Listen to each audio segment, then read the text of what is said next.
Nigeria, Ghana, all the way to Tanzania to give you nothing but the best on Afro Thursday.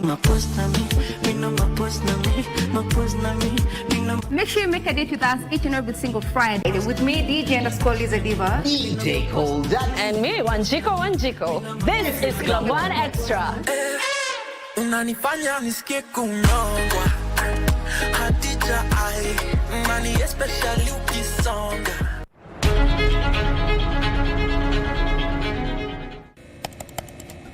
Technology has become a crucial part of our society. Without technological advancements, so much of our everyday lives would be drastically different. As technology develops, it strives to fulfill the changing needs of society. This means that technology exists to help us achieve the things that we wouldn't be able to achieve without it. Take on Tech looks at the advantages and downside of technological innovation in a world that is becoming increasingly dependent on new digital technologies. Every Monday at 10:30 p.m.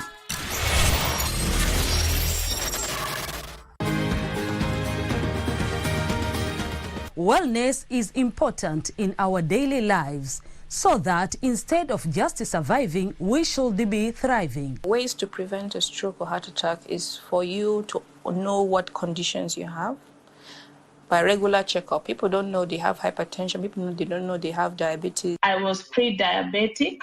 I was afraid of getting lifestyle diseases because I come from a family that has lifestyle diseases. How do you know if your cough is due to a serious condition? We'll have some answers. Stay well and strive to make every day a healthy day.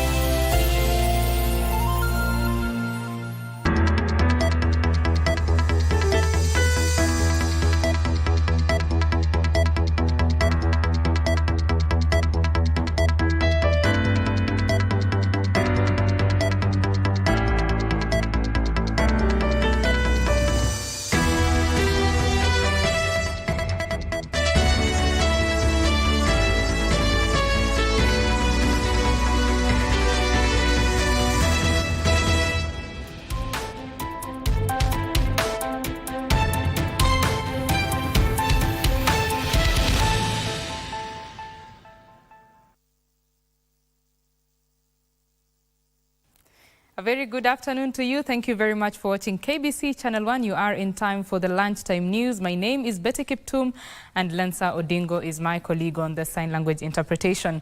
We start off with the presidential tour. Dr. William Ruto is in Kamukunji for his tour and he's currently speaking at Zawadi Primary School. Let's listen in to what he has to say.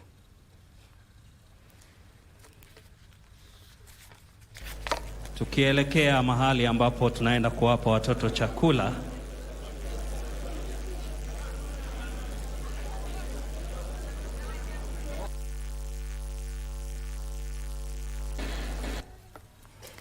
Well, those are pictures coming to us from Kamukunji. The president is having his tour there. Our reporters are on the ground and they shall be updating us on exactly what is happening on the ground within this bulletin and in our subsequent bulletins. We move on to other news. Interior Cabinet Secretary Kiptum Murkomen says Kenya is keen on ensuring the welfare of refugees in the wake of security concerns over dwindling resources. Speaking after a closed-door meeting with ambassadors and international donors, Murkomen emphasized the ongoing humanitarian support in Dadaab, Kakuma and Kalobeyei camps would continue, easing fears of food ration cuts. The meeting also addressed security concerns following recent protests by refugees in Kakuma over dwindling resources. Murkomen assured that the situation had been stabilized and that the government was working on a long-term solution under the Shirika Plan, a new policy initiative aimed at integrating refugees into Kenya's socio-economic fabric. We have been given full assurance that within this year, there is no fear that the rationing will go below what it is now, which is 40%. If anything, there has been a step in by various new donors to support those who have been supporting refugees in the past. So for now, we are very confident that the refugees both in Dadaab, and in Kakuma and Kalaboye are going to be taken care of in the near future.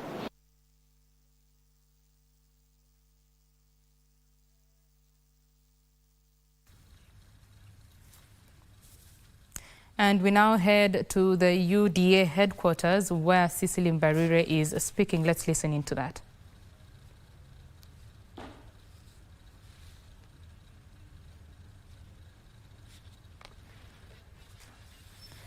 We apologize for that. We shall try to get clearer pictures from the UDA headquarters on that media briefing. But we move on now to other news. Clinical officers in Kenya have petitioned President William Ruto to intervene in the implementation of the Social Health Authority, citing alleged discrimination. Speaking during the 16th Annual Scientific Conference for Clinical Officers in Malindi, the clinical officers' leadership said that there is a scheme to sideline their members in the provision of healthcare. They took issue with the move to deny them the authority to pre-authorize specialized procedures. The clinical officers also accused the Kenya Medical Practitioners and Dentists Council of monopolizing the health sector. KMPDC. That is where the problem sits. These guys have hijacked healthcare. They assume it is them running the whole process. We have nurses, we have occupational therapists, we have physiotherapists.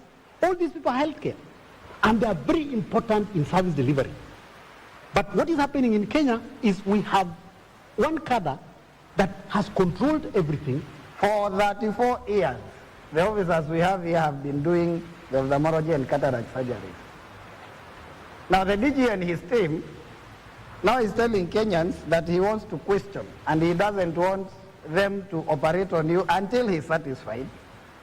People who have been practicing for 34 years. Clinical officers ndio wanaona percentage kubwa ya Wakenya, kwa sababu sisi tuko katika level zote. Tuko katika level 2, tuko katika level 3, tuko katika level 4, tuko katika level 5, tuko katika level 6 of healthcare delivery. Kwa hivyo wakisema clinical officers wasiwe pre-authorized, hii ni kunyima Wakenya huduma za afya.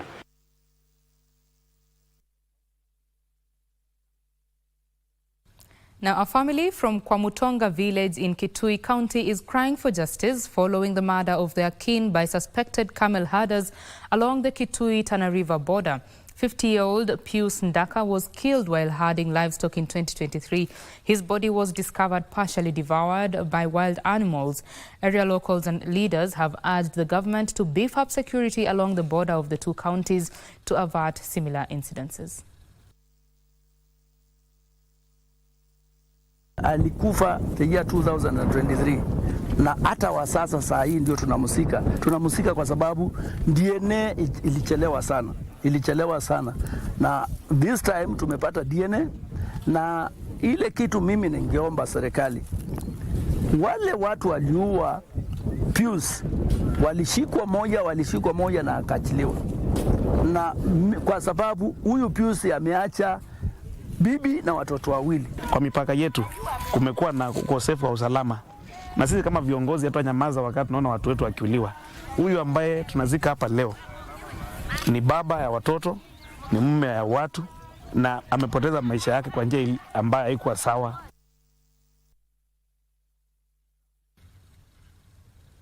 To agriculture matters now, more than 10 women groups in Laikipia County have adopted diversification of agriculture to beat the vagaries of climate change. Through the support of various non-governmental organizations, the women have been involved in various income-generating activities. The majority of women from pastoral communities gathered at Nanyuki Cedar Mall to showcase various projects that have now empowered them economically through venturing in areas previously considered a male domain. The projects include beekeeping and honey processing, growing aloe vera for export, and processing organic soaps using locally available materials.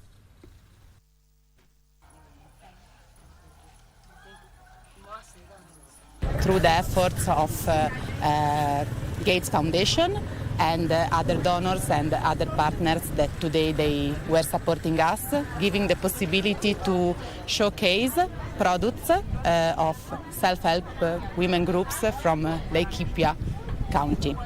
Tukiharvest asali huwa tunawaletea na wananunua kwa bei ambayo ni mzuri. Tunasomesha watoto wasichana, kwa hiyo shanga yetu tunatoa 10%. Mama mmoja akiuza 500 tunatoa 10%. 5% hapo tunaweka hiyo mali ya msichana yapate kitu ya kujisomesha, ndio asikose school fees ya shule.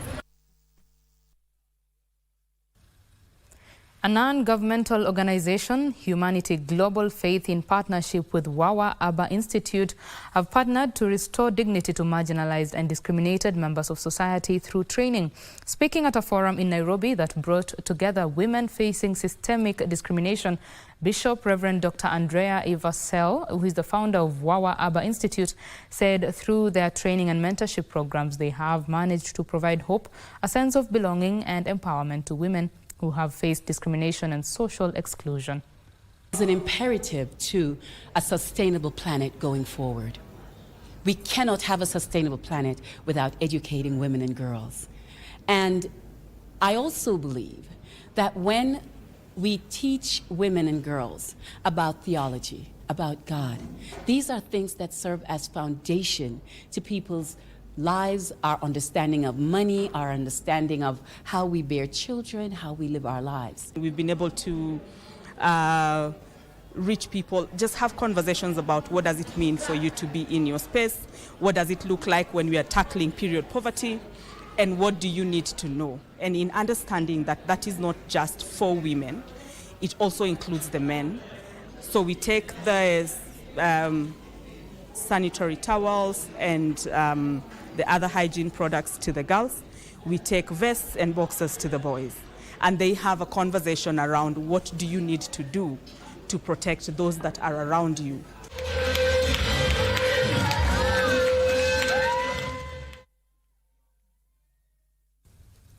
Now, chaos erupted at a shareholders' meeting in Kiambu as unknown individuals stormed Furaha Church Hall and began attacking the shareholders and their next of kin. The meeting had been called to address a 50-year-old land dispute between Embakasi Land Buying Company. According to witnesses, the disruption occurred as prayers were being held to start the meeting. The attackers reportedly forced their way into the church and started breaking plastic chairs and physically assaulting elderly women before throwing them out. Police from Kiambu Police Station arrived at the scene and restored order, allowing shareholders to proceed with their meeting amid calls for legal action. Kesi ambayo imekuwa kotini imechelewa miaka mingi kuhusu vikundi viwili vya madirectors. Sheria ya Kenya inasema kwamba madirectors wanafaa kuita AGM, mkutano mkuu wa shareholders wote kila mwaka. Na mkutano mkuu wa hii kampuni haijaitwa miaka mingi sana. Na inamaanisha kwamba hata wakati vikundi vya madirectors zinavurugana, shareholders wamekosa haki yao. Kwa hivyo ni vizuri kwamba shareholders waweze kueleza mahakama, ndio kikundi ambacho kinashikilia kampuni sasa kiite mkutano mkuu wa shareholders. Na hata shareholders wakiamua kuondoa hivyo vikundi viwili vya directors na waweke ingine, bado ni haki yao. Na ilikuwa vibaya sana kuona watu wanajiita madirectors wanakuja kwa mkutano imeitishwa na shareholders, wanakuja kuvunja viti na kuharibu, wakisema wao ndio wanafaa kuitisha mkutano.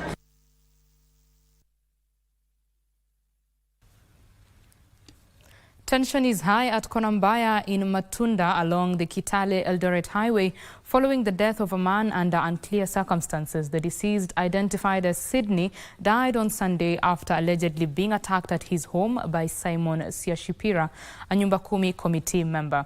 Protests by area residents over the murder, however, turned tragic as two young ladies were allegedly shot dead by police officers. The officers had responded to the incident that saw the house of the Nyumba Kumi member torched. The residents have called on relevant authorities to ensure those involved in the deaths are brought to book.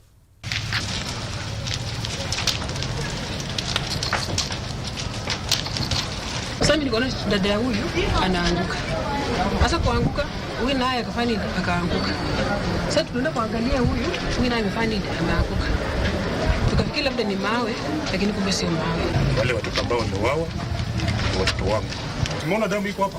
Hii damu iko hapa ni kumaanisha waliuawa tu wakiwa ndani ya hii building. Hawakuwa wanashiriki kwa ile maandamano. After all, hawakuwa armed. Na ni watoto wasichana wale ambao wacha wakamenyana na polisi ambaye kuna bunduki Kwa hivyo yeye aliwafuata makusudi na kuwagongea wapi risasi hapa. Mmoja ni mjamzito.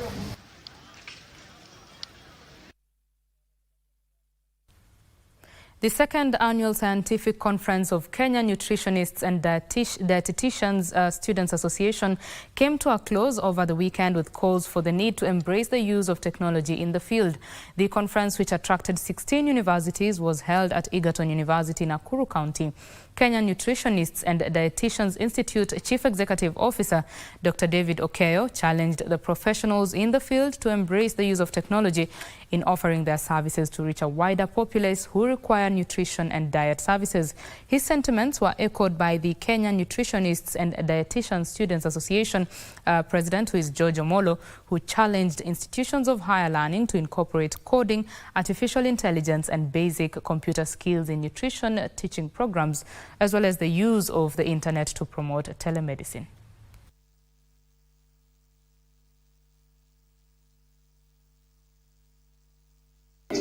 In Kenya, we have our own Smart School Plus, which has been developed by a professional who graduated 8 years ago.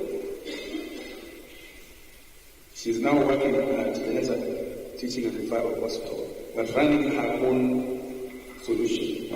We, the Gen Zs, are not using that chance well. We are using the digital platform for entertainment purposes. But what we're trying to say is that we can use that platform for also professionalism and entrepreneurship. But see, this has to come from a point of authority. But who are the authority? Is the professionals. And I regulate our lecturers. Those are the points of authority. So when you gather here in a conference and they speak and they give that confidence that we have a low-hanging fruit in the digital platforms, then the student will take it up and we're able to revolutionize our nutrition profession or education is done.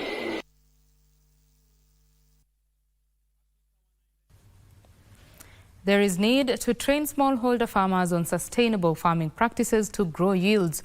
Rainbow Agro Company Group Managing Director M.L. Sharma says the use of unverified and counterfeit chemicals is not only impacting farm productivity and compromising food security. Sharma says a farmer training program is being rolled out to equip them with insights and tips on how to identify certified agrochemicals and avoid fraudulent products.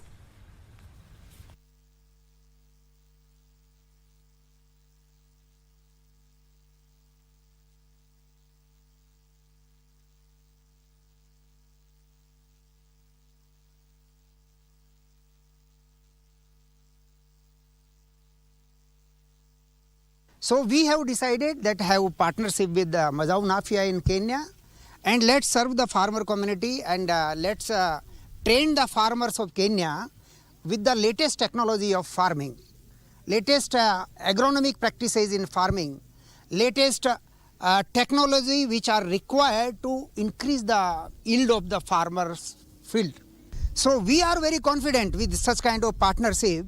We will able to train. We have target of contacting minimum 100,000 farmers of Kenya along with Mazao Nafia, and we will organize such kind of activity, not only one but series of the activity.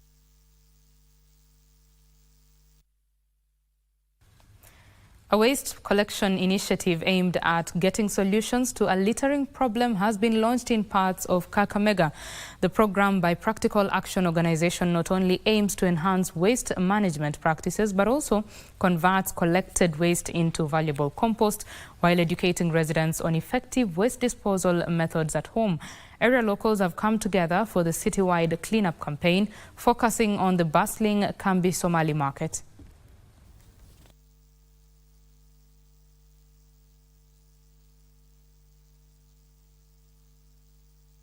Kwamba wanabiashara wanaweza kupata mazingira ambayo ni mazuri ili wanapofanya biashara yao waweze kuwa katika mahali ambapo hapawezi kuwaletea hatari yoyote.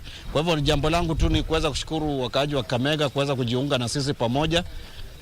Kuna zile holding areas ambazo pia tuna target so that tuhakikisha kwamba tumetoa hizo uchafu zote zimeweza kupelekwa kule mahali ambayo inatakana.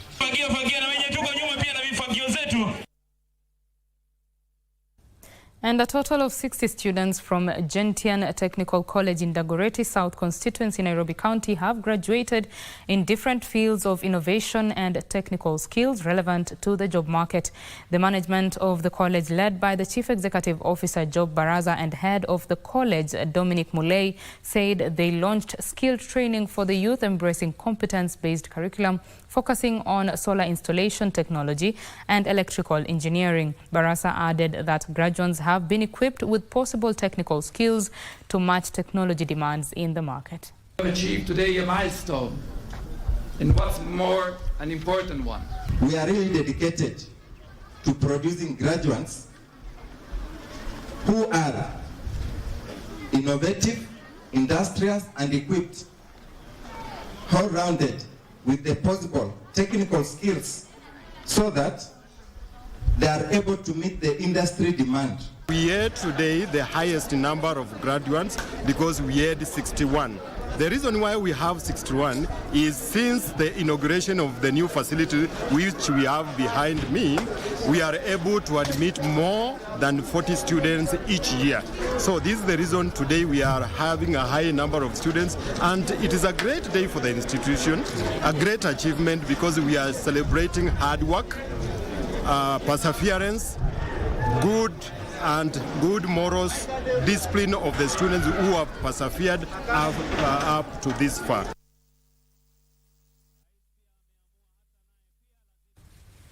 And civil society organizations in Coast Region are now urging Kwale County government to allocate funds in the budget to support implementation of the gender violence law passed in 2023. The Kwale Women Focus Initiative, leading a non-profit organization, claims that the law has not been implemented effectively due to a lack of funding in the county's budget, while cases of sexual violence continue to increase. The rights advocate emphasizes there is a need for both the national and county governments to collaborate in the building of laboratories to assist victims of abuse and safe centers to help victims of sexual abuse in areas of Lungalunga and Kinango, where there are increasing numbers of sexual violence.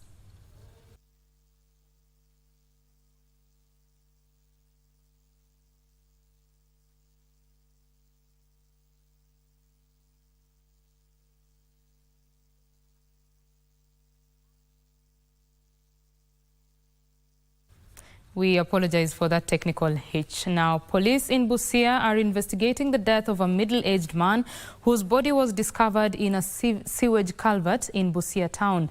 Area Assistant Chief, that is Joseph Mulama, said the body was discovered at night in the culvert, which is believed to have been the shelter of the deceased. Residents expressed shock and sorrow over the incident, with community leaders voicing concerns on the rise of insecurity incidents in the area, calling for increased police patrols.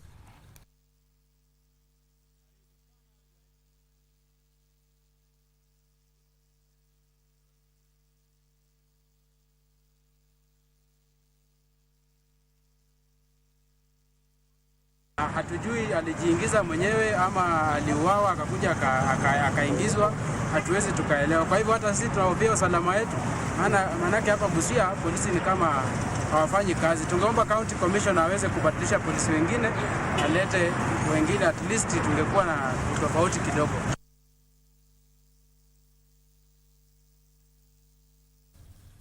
And on that note, Lunchtime News takes a quick break. When we come back, more news including business and sports. Stay with us.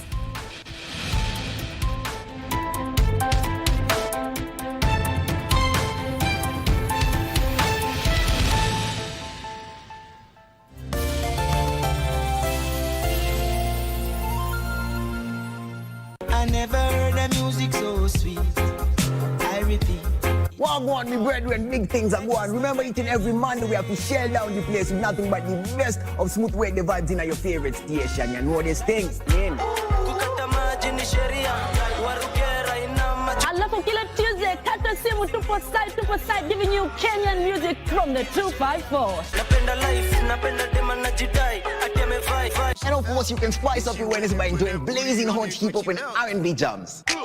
We don't got no label. She say she want bottles. Vibes and vibes as we go all across Africa, Kenya, Nigeria, Ghana, all the way to Tanzania to give you nothing but the best. on Afro Thursday. Make sure you make a date with us each and every single Friday with me, DJ_Liza Diva, DJ Cold, and me, Wanjiko. This is Club One Extra. Unanifanya nisikie kunongwa Hadija ai Mani especially ukisonga. You call again? I'll break your leg. Hey, can you open it wider? Do you see it? He seems to have found a job. Not bad. There's progress. What's the problem? Do I have to come over and invite you myself? Your schedule is free. Have you ever been busy with anything? Island in the stream.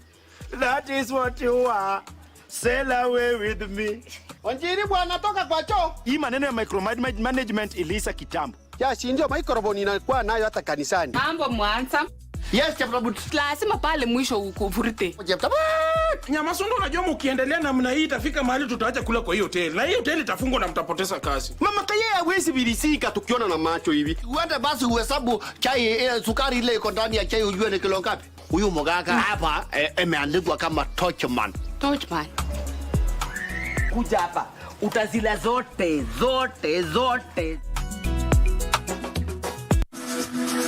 Got the fear of missing out? Want to keep up with all the latest entertainment news and latest celebrity gossip? From the latest rumors to popping events to the newest fashion trends, here is where you get all the tea or juice when it comes to entertainment, and you get it served on time. All that and so much more on Grapevine every single Monday from 10 p.m. and a rerun every Tuesday from 2 p.m. only on KBC Channel 1. Remember, if you did not see it on Grapevine, then it most probably never happened.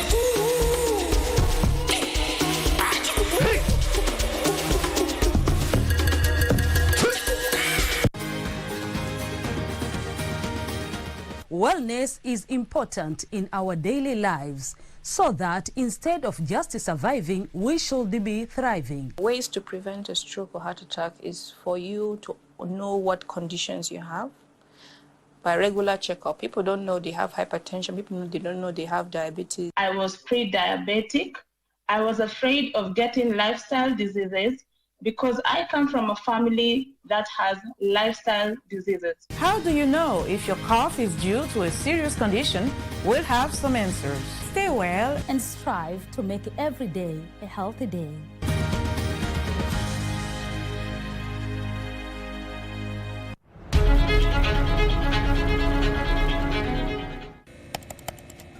Technology has become a crucial part of our society. Without technological advancements, so much of our everyday lives would be drastically different. As technology develops, it strives to fulfill the changing needs of society. This means that technology exists to help us achieve the things that we wouldn't be able to achieve without it. Take on Tech looks at the advantages and downside of technological innovation in a world that is becoming increasingly dependent on new digital technologies. Every Monday at 10:30 p.m.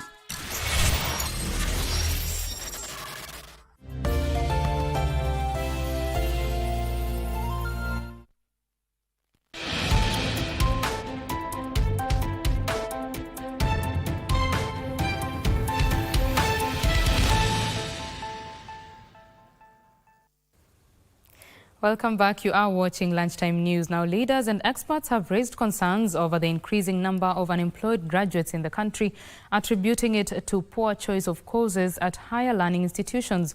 Gatundu North Member of Parliament Elijah Njoroge Kururia noted that acquiring technical skills will help address the challenge of unemployment among youth. The stakeholders averred that the youth must explore training, adding that technical skills are pivotal in transforming Kenya into an industrialized middle-income country.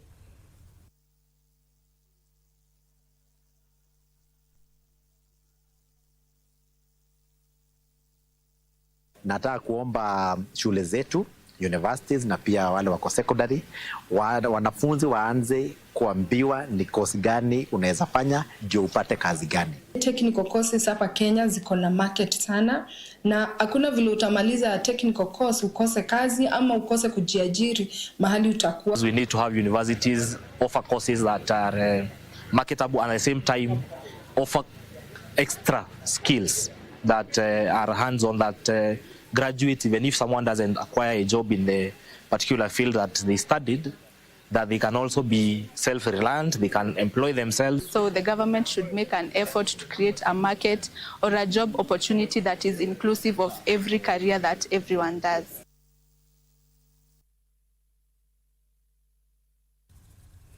A call has been made to the government to waive national examination fees for private candidates to encourage more adults to enroll in literacy programs. Pendeza Africa, a non-governmental organization, says the high registration fees are a major barrier to adult education in the country.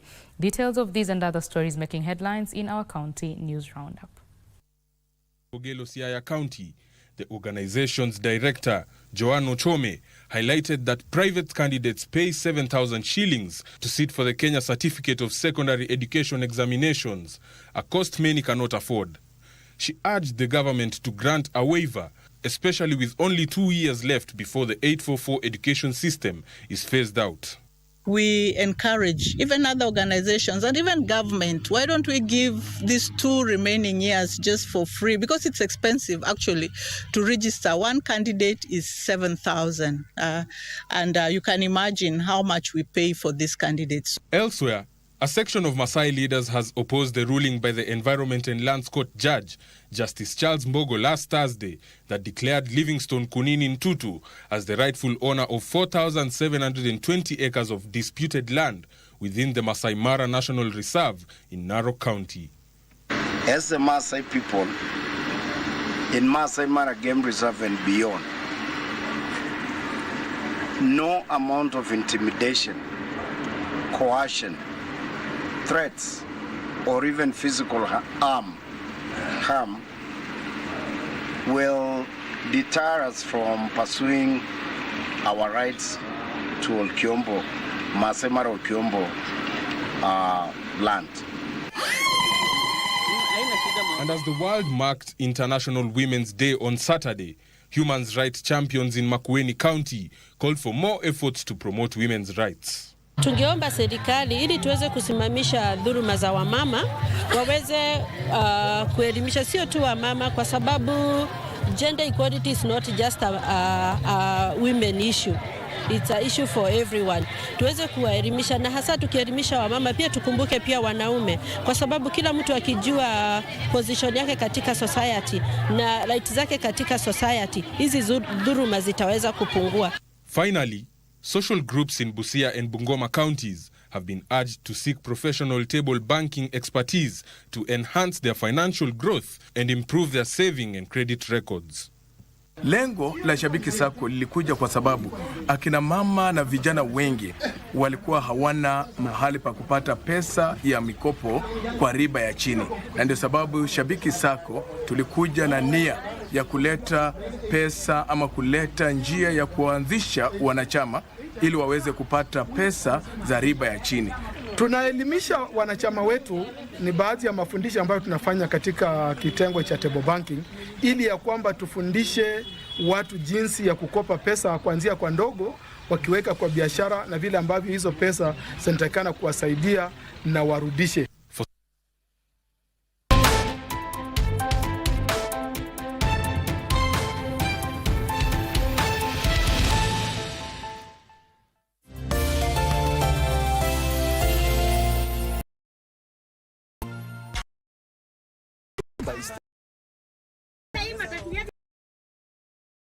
Hustle is survival. When a loved one's lost. What is this good for nothing miscreant doing here? One estate chairman managing a chaotic estate group. Catch these exciting shows only on Maisha Magic Plus on DSTV channel 163 and GoTV channel 3. Inua jamii karibu nawe kwa haraka na urahisi. Kwa sasa, malipo ya Inua Jamii yanapatikana moja kwa moja kupitia simu ya mkononi. Ikiwa wewe ni mmoja wa wanaopokea, laini yako ina huduma ya pesa mkononi. Iwapo huna laini ya simu ya mkononi, tembelea duka la Safaricom au ajenti wa M-Pesa aliye karibu nawe ili usajili 100. Inua Jamii ni mradi wa fedha wa serikali unaolenga Wakenya walio na umri wa miaka 70 na zaidi, watoto yatima na watoto wanaoishi katika mazingira magumu. Sugu kwa mwezi. Ujumbe kwa niaba ya Wizara ya Leba na Huduma za Jamii. You call again, I'll break your leg. Hey, can you open it wider? Do you see it? He seems to have found a job. Not bad. There is progress. What's the problem? Do I have to come over and invite you myself? Your schedule is free. Have you ever been busy with anything?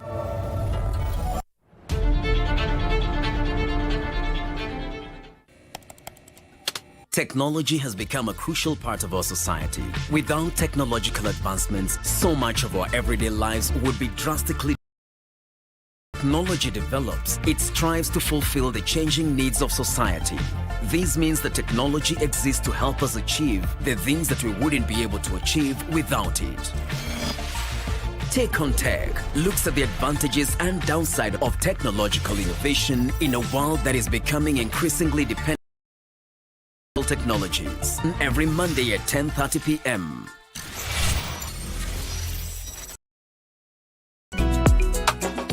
Island in the stream, that is what you are. Sail away with me. Hii maneno isa kitamu. Kwa nayo. Yes, Vurite. Sondo unajua mkienda kula kwa hiyo hoteli. Na hiyo hoteli itafungwa na mtapoteza kazi. Mama kaye hawezi bilisika tukiona na macho hivi. Uende basi uhesabu chai sukari ile iko ndani ya chai ujue ni kilo ngapi. Huyu mganga hapa imeandikwa kama Torchman. Torchman. Zile zote.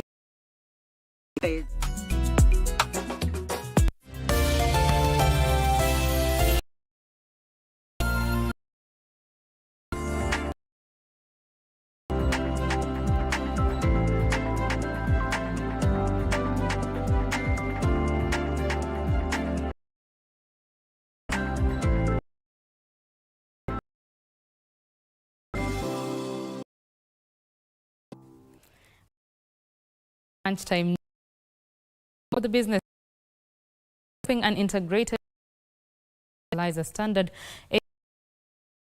of organic fertilizer. Kenya Agriculture and Livestock Research Organization Director will in making.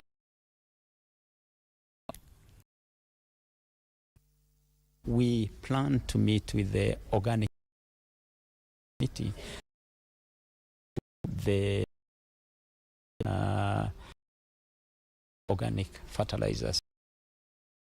Then we can be sure that the standards are set, because that is one of the missing links which we have in Kenya today. We are also working with the government, reaching out to agencies like Commodity Fund, Corporation, because they give better, pricing in interest rates. But we're also appealing to donors and to support the agricultural.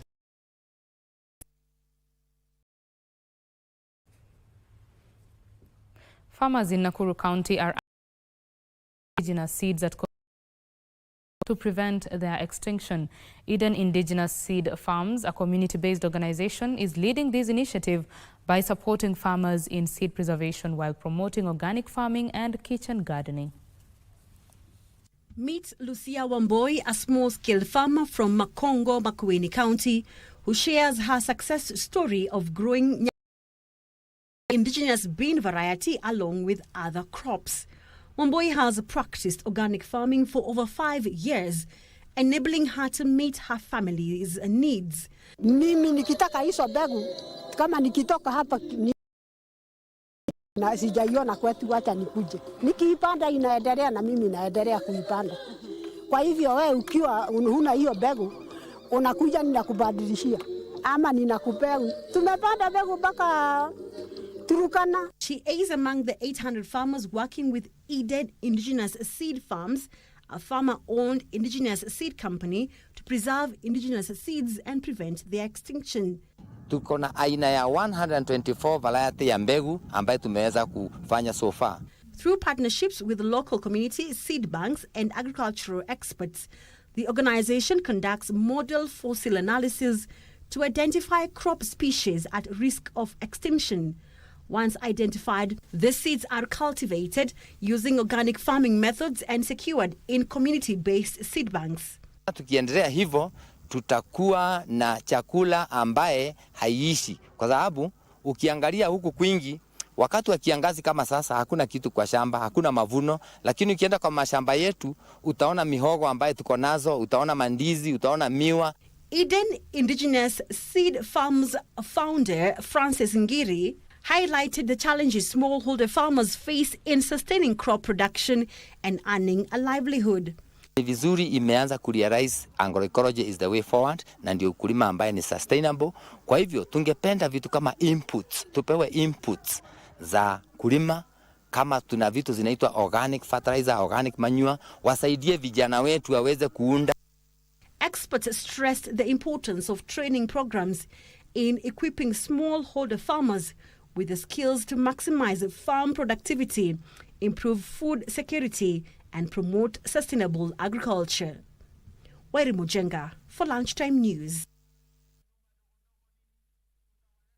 Now, President William Ruto is continuing with his tour of Nairobi, and he's currently at Shauri Moyo. He's addressing members of the public after visiting the Shauri Moyo Affordable Housing Project. Let's listen into that. Watu wa Nairobi, we must change this city. This city is the capital city of Kenya. This city is the capital city of the environment in the world. It must be the best city, and that is why lazima tujenge yale manyumba mnaona pale. Hii manyumba iko hapa, tutasukuma hii mpaka ghorofa ya 16. Ndio Nairobi hii ibadilike. Nairobi hoye! Nairobi hoye! Leo mimi naenda kuanzisha sasa ile program kubwa tena ya Nairobi ambayo itasafisha hii mji. Hii river ambayo imekuwa ikiumiza wananchi. Sewage system ambayo ilikuwa inaingia kwa manyumba ya wananchi. Maji ya takataka ambayo inaingia kwa biashara ya watu. Takataka ambayo na ile sludge ambayo inaingia kwa mto inanuka. Sisi tunataka kusema kuanzia leo tunaenda ku-launch Nairobi River Regeneration Program itakayoajiri vijana 30,000 na kujenga sewer line kilomita 60. Ndio ile maji yote ya taka isiingie Nairobi River tena. Hiyo Nairobi River iwe ni mahali wananchi wanaweza kutembea, na vile vile tujenge nyumba 50,000 ya social housing kwa hii mahali ambapo tumereclaim hapo Nairobi River. Wale watu ambao walitolewa pale watarudi katika makao ya sawasawa. Watu wa Kanairo, tunaelewana my friends? Nyinyi mnasema tubadilishe hii Nairobi ama mnatoa tucheze karata na kamari ya mbuzi? Tusukumane? Mnasema nisukumane? Ndio mnaona? Si mnaona juzi? Si Mheshimiwa Raila Odinga amekubali tuungane pamoja? Na mimi nimekubali tuungane pamoja. Ndio ile ya muhimu, tusukume mabadiliko ya taifa letu la Kenya. Transformation ya taifa letu la Kenya. Mnajua katika manifesto ya chama ya ODM kulikuwa na affordable housing kama hii. Manifesto ya Kenya Kwanza ilikuwa na affordable housing kama hii. Mimi nauliza nyinyi, si tuungane basi ndio tutekeleze ile iko kwa manifesto ya ODM na ile manifesto ya Kenya Kwanza? Ama mnasemaje marafiki zangu? Tuendelee ama tuendelee? Mnasema tuendelee? Tuungane, tushirikiane, tuondoe ubaguzi, tuondoe ukabila, tuondoe chuki, tujenge Kenya. Hebu ndio basi mimi naenda hapa kuanzisha hiyo mpango ambayo itaajiri vijana wa Nairobi hapa 30,000. Na mimi nataka niwahakikishie In 24 months, mtaona tofauti katika hii Nairobi River. Mahali mnaona saa hii ni maji ya takataka, itabadilika, na Kenya hii tutaibadilisha kwa msimamo ambayo itabadilisha Kenya. Kuna watu wengi wanataka tu tufanye mambo ya bwerere ya hivi. But the country is not going to change if we don't make the right decisions. Tunaelewana jameni? So Kanairo, mimi nasema asante sana. President William Ruto speaking there at Shauri Moyo after touring the Shauri Moyo Affordable Housing Project. Of course, he has talked about the launch of the Nairobi River Regeneration Program that is going to ensure that Nairobi River is reclaimed. 60 kilometers of sewer line is set to be constructed so that wastewater and sewer does not go into the river. Of course, our very own Abdiaziz Hashim is on the ground and shall be updating us on that particular story in our subsequent bulletins. We move on. Coffee farmers in Kericho are set to receive coffee seedlings and low-interest loans in a bid to increase productivity and enhance their financial independence. Association of Women in Coffee Industry Chair, that's Lucy Minor, says the initiative will ease financial burden for farmers and help in scaling their businesses. The initiative will be implemented by Commodities Fund in collaboration with the Kenya Industrial Estates.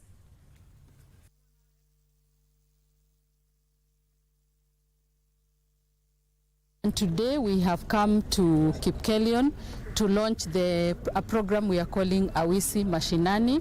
And what we are about is empowering the women in the coffee value chain, all the way from the farmer to the top of the coffee value chain. As a county government, we are going to work hand in hand with these, our women, and not only women, but generally we want to talk about improvement in the entire sector of coffee.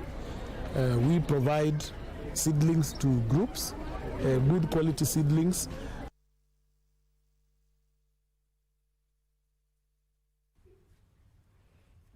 Across borders now, U.S. President Donald Trump has avoided directly addressing concerns about a possible recession or rising prices following his administration's shifting stance on tariffs.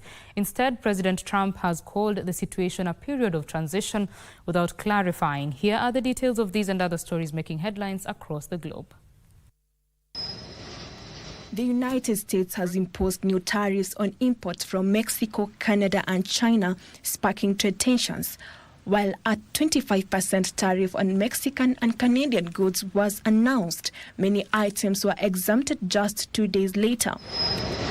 As this happens, tariffs on Chinese imports doubled to 20%, prompting Beijing to retaliate with 10 to 15% tariffs on farm products, including chicken, beef, pork, wheat and soybeans.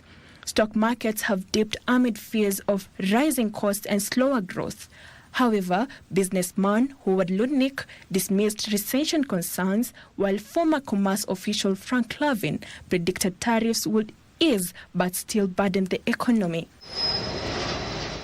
Meanwhile, North Korean hackers have cashed out at least $300 million from their $1.5 billion crypto heist targeting exchange Bybit. The Lazarus Group, known for cyber attacks funding North Korean military, has been working around the clock to launder the stolen funds.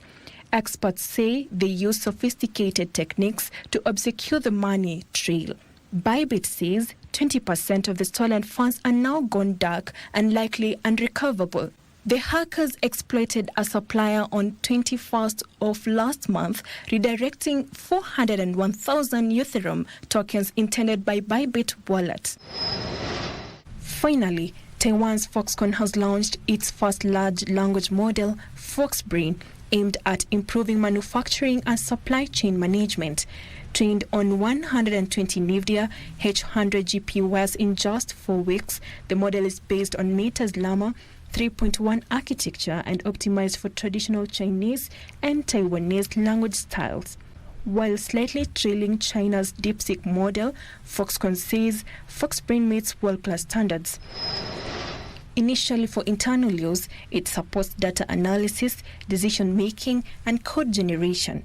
Foxconn plans to expand its applications with tech partners and share open source insights. Sylvia Gatti, reporting for Lunchtime News.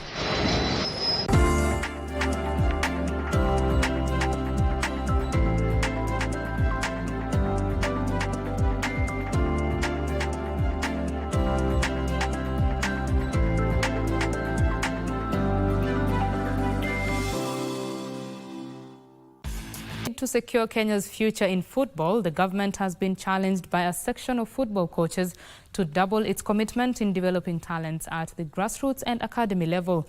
Football coaches insisted that giving children talented in playing football the opportunity to flourish at first team level enables them to establish their clearer identities and facilitate the culture of polishing their football skills for posterity. Speaking during a private school's football competition at Thika High School in Kiambu County, the coaches led by Austin Ouma and Caroline Makoha reiterated that Kenya's football solutions can be fixed if children are enabled to identify and nurture their talents at a tender age.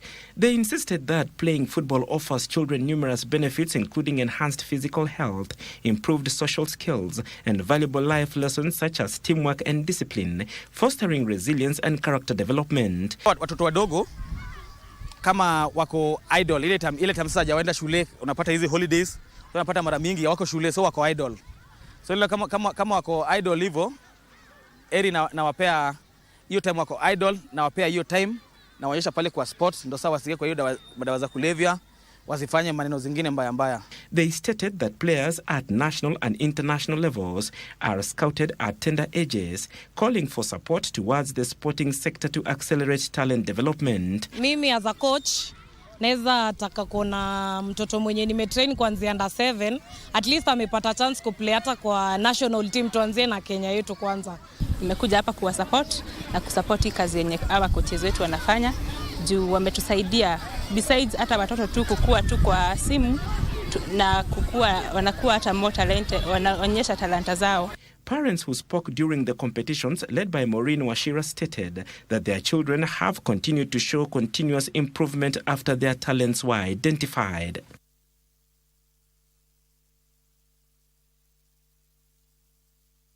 And Captain Don Torore was crowned the overall champion of this year's Kenya Air Force Vivo Energy Club Championship, played at the Kenya Air Force Golf Club in Eastleigh. The tournament attracted players from diverse golf clubs across Kenya, including Kericho Golf Club, Mombasa Golf Club, Thika Barracks and Njoro Country Club. Captain Don Torore was in imperious form to win the Kenya Air Force Vivo Energy Club Championship, beating Christine Kamais, Major Lucia Mwaniki and Major D. Owino as Martin Kiambi won the guest title. The event highlighted the growing participation of women in golf as notable players, including Lady Captain Caroline Wanza, provided exceptional leadership throughout the tournament, as well as setting the foundation for talent nurturing.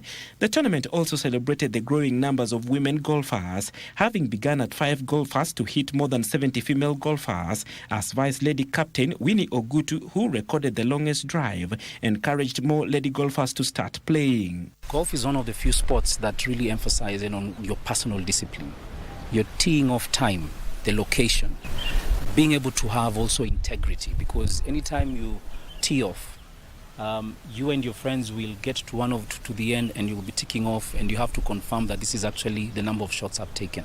So if you look at that, imagine that instilled in each and every single person who's playing. So golf is not just any other sport. It's one of the sports that nurtures discipline. Captain Joy Njagi and Lieutenant Colonel Dr. Midega were fitted as the lady and men winners respectively, while Harold Wanyama bagged the gross winner and longest drive men prizes. I'm happy to say for the past 1 year, the lady membership has been fantastic. We've actually been more than 100% done this, doubled the numbers. And it's fantastic because with that, we have more ladies playing on low handicaps right now. And I can probably say it's a good practice. Captain Jagi cut 37 points ahead of Ann Obara and Bill Hamurithi in the ladies' field, while Masase Omoyo and Solomon Muna completed the podium in the men's category. So far, we have had about 130 players. The tournament itself started way back in September, and today is the culmination of this event. We are glad to partner with Vivo for this very important event for this club, and we are grateful for the support that Vivo has continued to provide. Joseph Rumo won the junior category, while Brigadier Mwasi was crowned the veteran winner. The tournament attracted players from Kericho Golf Club, Golf Park, Mombasa Golf Club, Thika Barracks, Limuru Country Club, Machakos, Royal Nairobi and Joro Country Club. And the sports news there brings a close to lunchtime news this afternoon. Thank you very much for your valued company. Of course, be sure to catch more news at 7 p.m. and at 9 p.m. bulletins. My name is Betty Kiptum. Lensa Odingo is my colleague on the sign language interpretation. Have yourself a lovely afternoon. Bye-bye.